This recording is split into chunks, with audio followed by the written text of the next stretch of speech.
Shalom, peuple de Dieu. Ici, votre humble serviteur, J. Marley Kambi Choukradi. C'est une joie et un plaisir encore de nous retrouver dans cet instant de prière intitulé « Priez avec moi ». Aujourd'hui, nous allons parler à ce qui concerne la moisson. Nous allons parler à ce qui concerne les salis des âmes.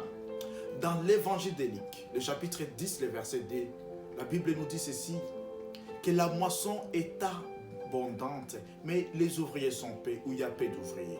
Et de prier au maître de la moisson de nous envoyer les ouvriers. La version du Seigneur qui dit de prier les seigneurs à qui appartient la moisson de nous envoyer les ouvriers.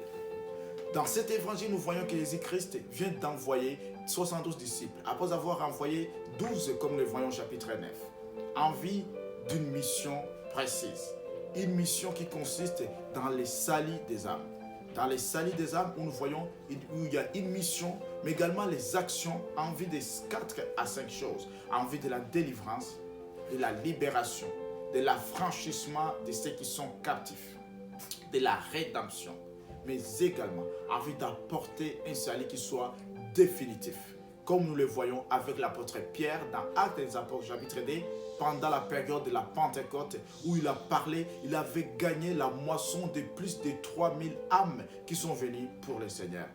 C'est ainsi que Dieu la parole de Dieu nous interpelle dans l'évangile de Jean, le chapitre 4, le verset 35. On dit de lever les yeux et de voir, de regarder comme les champs fleurissent où il y a la moisson qui est déjà prête. Peuple de Dieu, j'aimerais venir d'abord interpeller par là ce qui concerne cette parole. Ceci nous voyons dans cet évangile de Jean. Ceci découle de la rencontre personnelle entre la femme samaritaine et Jésus-Christ lui-même. Cette rencontre personnelle qui a bouleversé, qui a changé la donne. D'abord, premièrement, au niveau du salut de l'âme de cette samaritaine, mais également qui s'est propagé au travers de sa bourgade, de sa ville, où il a parlé de Jésus-Christ. Et nous voyons clairement au verset 39 de Dieu, comme la parole nous dit, plusieurs Samaritains crient au témoignage ou à la parole de cette dame. Et ils sont venus vers le Seigneur.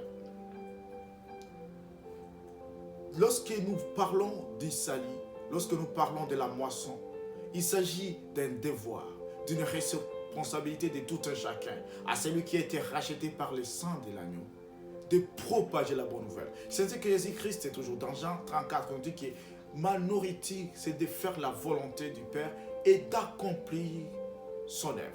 Et la version du Seigneur qui dit que ce qui me nourrit, ce qui me passionne, ce qui me touche fortement, c'est d'accomplir, de réaliser, de faire la volonté de Dieu, mais également d'accomplir d'une manière parfaite son œuvre.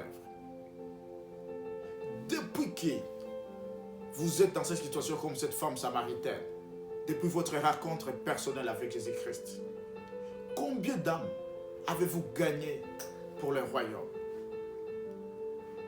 Dans votre ministère, votre vocation, en termes de qualité et de quantité, qu'avez-vous fait? Qu'est-ce qui nourrit votre âme? Est-il réellement les salis des âmes? Afin que ceux qui sont tourmentés soient affranchis, avec les captifs par le péché soient affranchis, afin que ceux qui vivent dans les ténèbres soient libérés. Et nous devons savoir clairement que les salis que nous devons faire, c'est la parole de Dieu que nous devons proclamer en vue du salut.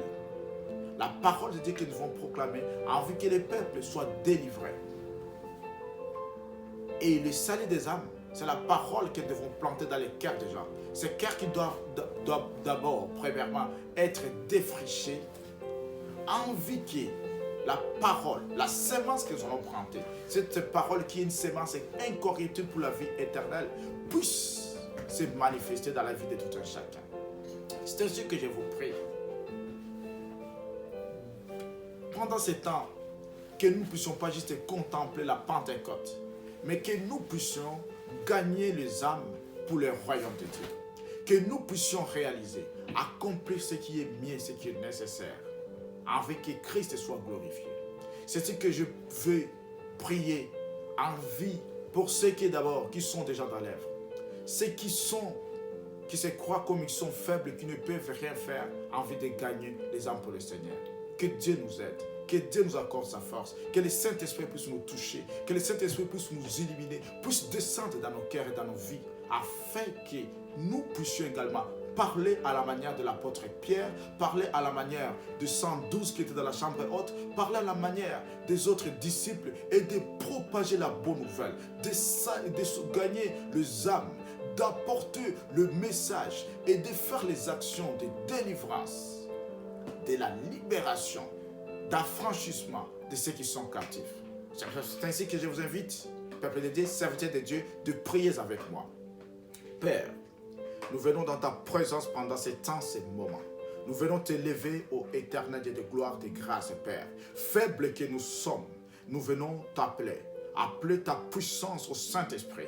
Touche nos cœurs, nos vies, afin que nous puissions parler de la part de Dieu. Que nous puissions planter la parole dans le cœur de ceux qui sont encore incrédules, dans le cœur des incirconcis. Nous te prions au Saint-Esprit. Enseigne-nous les vérités profondes qui feront à ce que les âmes soient gagnées.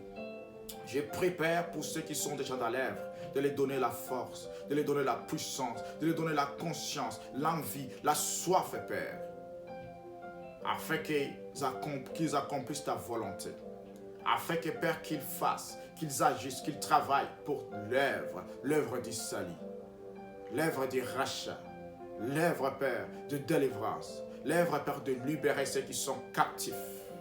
Père, je prie encore, Seigneur, pour cet homme encore qui n'a jamais entendu ta parole et qui écoutera, Seigneur, ce message, soit transformé, renouvelé par ta puissance, Père. Touche encore cette femme, Seigneur, incrédule, cette femme, Seigneur, qui est devenue apostate, Père, et que ta grâce puisse encore le localiser. Que ta puissance encore puisse lui toucher, Père. Que ta sainteté puisse être, Seigneur, son partage, sa marque.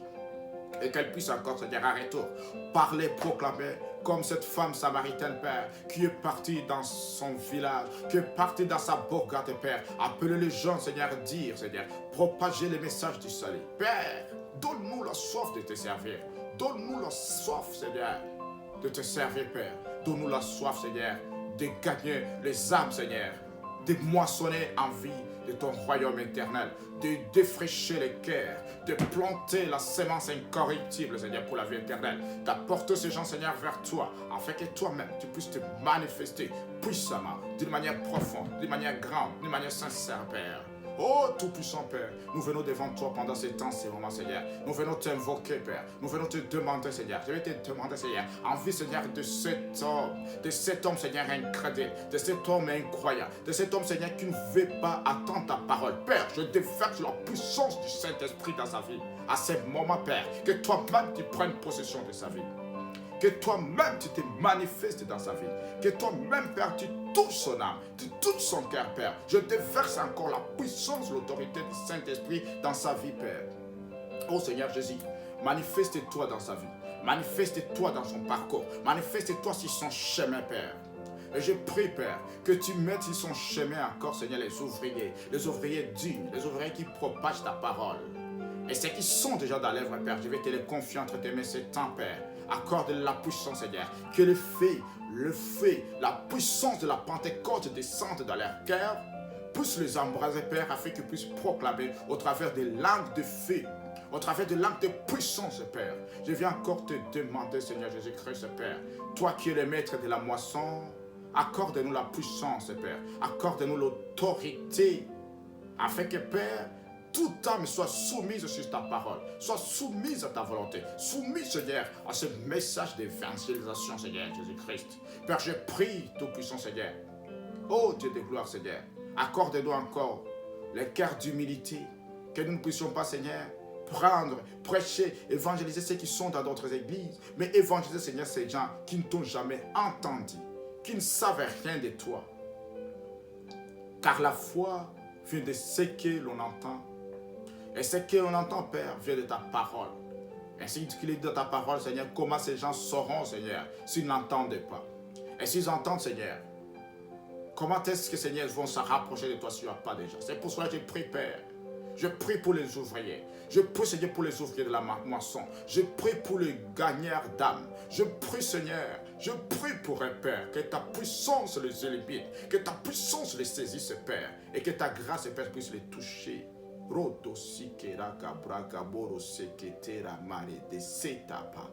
Père Tout-Puissant, Seigneur, manifeste-toi de tes gloires et de grâces. Touche-les de tes gloires et de grâces. Touche-les, Père. Impacte-les par ta puissance et ta gloire, Seigneur. Touche, Seigneur, cette personne incrédule. Touche, Seigneur, cette dame incrédule. Touche cet enfant, Seigneur. Rebelle, Seigneur. Touche, Père. Et je te verse la puissance du Saint-Esprit. Touche son âme, touche son cœur, Seigneur. Change-lui, ramène-lui, Seigneur. De la même façon que tu nous as changés, de la même façon que tu m'as transformé, de la même façon que tu m'as renouvelé, de la même façon, Seigneur, que tu m'as rapproché, tu m'as fait entrer dans ton royaume, de la même façon que tu m'as enlevé dans les royaumes des ténèbres et tu m'as transporté, Seigneur, dans le royaume des fils de ton amour. Fais-le, Seigneur, pour cet homme. Fais-le, Père, pour cette dame. Fais-le, Seigneur, pour cette demoiselle, Seigneur. Fais-le, Père. Rapporte-le. Ramène-le, Seigneur, dans ta puissance et de tes gloires. Père, je te verse encore, Seigneur, la puissance de ta sainteté, Seigneur, afin que toutes ces personnes soient mises à part, Père, et que ta gloire, Seigneur, puisse se rayonner, se manifester, et qu'elle puisse, Seigneur, témoigner, apporter les témoignages, Seigneur, le témoignage dans leur ville, le témoignage dans leur maison, le témoignage dans leur entourage, le témoignage, Seigneur, même dans leur travail, pour dire que oui, j'ai rencontré celui qui est le Messie, c'est lui, Seigneur, qui sauve, c'est lui qui délivre, c'est lui qui libère, c'est lui qui rachète, c'est lui qui apporte la joie, qui apporte la paix, qui apporte la gloire, qui apporte, Seigneur, tout ce qui convient. Que ta gloire se manifeste, Seigneur, à ce moment. Que ta gloire se manifeste, Père, afin que les âmes soient sauvées. Viens vers toi, Père. Oh Dieu de gloire, accorde-nous la force, Père, car de nous-mêmes, nous ne pouvons pas. Accorde-nous, Seigneur, donne-nous la parole juste, la parole qui convient, pour que, Père, quand nous allons parler, ça ne soit que toi, Père. Pour que quand nous allons agir, que ça ne soit que ta puissance. Pour que, Seigneur, quand nous allons tout faire, ça ne puisse être que toi, Père. Dieu de grâce, Dieu de gloire, de puissance, de force et d'éternité. Je me confie à toi, Père. J'écris à toi, Père, afin que toi-même, Père, te manifestes, Seigneur, pour l'éternité. Merci, Seigneur. Merci, Dieu de gloire. Merci, Père. Merci beaucoup. Travaillons pour le salut. Travaillons pour l'œuvre du salut. Et ce qui doit nourrir notre cœur, que ce soit cette œuvre de gagner les âmes, de les amener vers le Seigneur, mais également de marcher dignement de notre vocation. Et notre vocation, c'est d'accomplir pleinement l'œuvre de Dieu. Merci beaucoup. Que Dieu vous bénisse abondamment. On se revoit très bientôt pour cette suite, pour cette série. Et surtout, restez connectés sur Kambi Ministries. Aimez la page, commentez, partagez ces messages pour sauver une personne. Ne manquez pas de partager ces messages. Afin que celui qui n'a jamais entendu, celui qui n'a jamais connu, qui n'a jamais été en relation personnelle avec Christ, puisse être sauvé. Faites-le pour le bien du royaume et non pas pour moi et non pas pour qui que ce soit, mais faites-le pour l'amour de Christ. Faites-le, vous qui avez été sauvés, et faites-le, vous qui n'avez pas encore sauvé. Que Dieu vous bénisse.